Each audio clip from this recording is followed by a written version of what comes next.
चलिए कोंडागांव से बड़ी खबर है, जहां राष्ट्रीय उपाध्यक्ष बनाए जाने से लता उसेंडी के घर जश्न का माहौल है। लता उसेंडी ने पार्टी का आभार जताया। उन्होंने कहा कि जो जिम्मेदारी मिली है उसे पूरी तरह से निभाऊंगी। पार्टी टिकट देगी तो विधानसभा चुनाव भी मैं लड़ सकती हूं। तो देखिए, एक और जहां लता उसेंडी के नाम पर सियासत हो रही है, तो वहीं दूसरी ओर राष्ट्रीय उपाध्यक्ष के घर पर जश्न का माहौल है। लता उसेंडी को राष्ट्रीय उपाध्यक्ष बनाया गया है और ऐसे में अब उन्हें बधाई दी जा रही है। पार्टी के तमाम कार्यकर्ता उनके घर पहुंचकर उन्हें बधाई दे रहे हैं। साथ में लता उसेंडी जी हैं, जिन्हें अभी आज ही राष्ट्रीय उपाध्यक्ष बनाया गया है। उनसे बात करते हैं। चुनाव के ठीक पहले, विधानसभा चुनाव के ठीक पहले आपको बड़ी जिम्मेदारी मिली, आप क्या?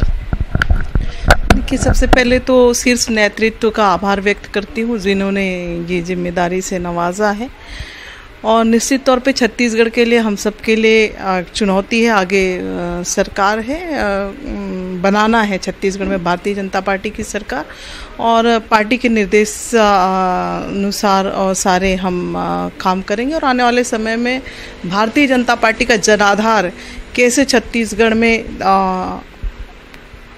100 साल तक बना रहे हैं, उसके लिए हम सब मिलकर प्रयास करेंगे, काम करेंगे। देखिए, 3 जो राष्ट्रीय उपाध्यक्ष बनाए, इसमें 3 महिलाएं भी हैं। तो क्या महिलाओं को साधने के लिए या क्या इसमें क्या असर रहेगा?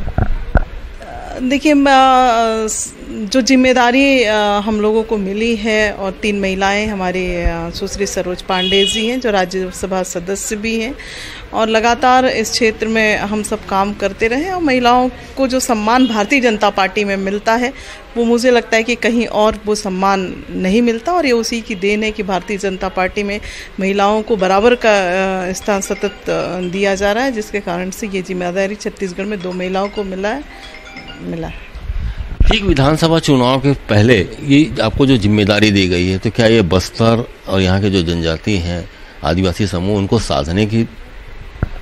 देखिए, जो जिम्मेदारी पार्टी आज दी है, निश्चित तौर पे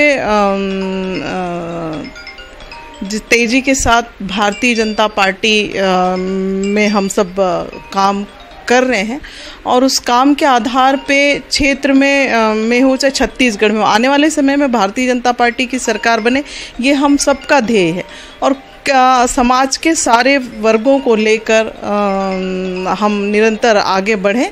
और जनजाति समाज की बात है तो निश्चित तौर पे मैं भी गर्वान्वित हूँ कि समाज में मेरा जन्म हुआ है, और समाज के आदिवासी समाज की एक महिला को जो दायित्व मिला है, निश्चित तौर पे हम लोगों के लिए बहुत गर्व की बात है, और उस दिशा में हम प्रयास करेंगे। नई जिम्मेदारी मिलने से आप कैसा महसूस कर रहे हैं? देखिए, जिम्मेदारी जब मिलता है तो निश्चित तौर पे ये जो जिम्मेदारी मिली है एक बड़ी बात है। उस जिम्मेदारी को, उस पर खरा उतरना ये बड़ी बात है। मैं उस पर खरा उतरने का पूरा प्रयास करूँगी। अब चुनाव भी है, क्या आप अगला विधानसभा चुनाव लड़ेंगी? देखिए, चुनाव लड़ने की बात जो होती है वो केंद्रीय टीम तय करती है कि भारतीय जनता पार्टी में विधानसभा हो चाहे लोकसभा हो, वो कौन लड़ेगा। तो ये शीर्ष नेतृत्व तय करता है, और उसके आधार पे वो जो भी दायित्व देंगे वो उस पर स्वीकार्य होगा। तो ये थी लता उसेंडी जी, जिनका ये कहना है कि पार्टी ने जो जिम्मेदारी दी है उसमें खरा उतरने का प्रयास करेंगे, और विधानसभा चुनाव यदि शीर्ष हाईकमान तय करता है तो वो चुनाव लड़ेंगे। न्यूज़ 18 के लिए कोंडागांव से विवेक श्रीवास्तव। चलिए, इस खबर पर हमारे साथ संवाददाता ममता लांजेवार रायपुर से लाइव जुड़ गई, उनका रुख कर लेते हैं। ममता, अलग अलग संभागों को देखा जाए तो बस्तर संभाग काफी महत्वपूर्ण है छत्तीसगढ़ में, और ऐसे में बीजेपी ने पहली बार कोर टीम में एक महिला को जगह दी है, और वो भी राष्ट्रीय उपाध्यक्ष का पद दिया है। काफी उम्मीदें हैं लता उसेंडी से बीजेपी को। देखिए, बस्तर और सरगुजा 2 जगह बीजेपी की जो है वो कोई भी सीट नहीं है, और जाहिर तौर पर पूरी तरह से फोकस्ड है वो। और ये कहा भी जाता है कि जीत का रास्ता जो है वो बस्तर के दरवाजे से जाता है, यानी कि वहां जीत की शुरुआत होती है तो बाकी जगह भी जीत लगभग ये माना जाता है कि जीत होगी।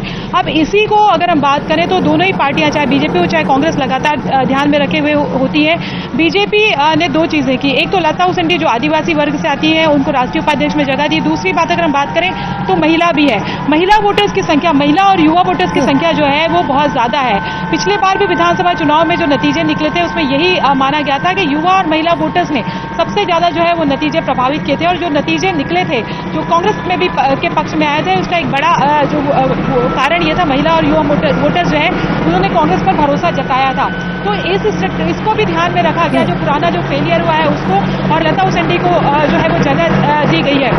दूसरी बात अगर हम बात करें तो आदिवासी समाज को भी ये भरोसा दिलाने की कोशिश की गई है।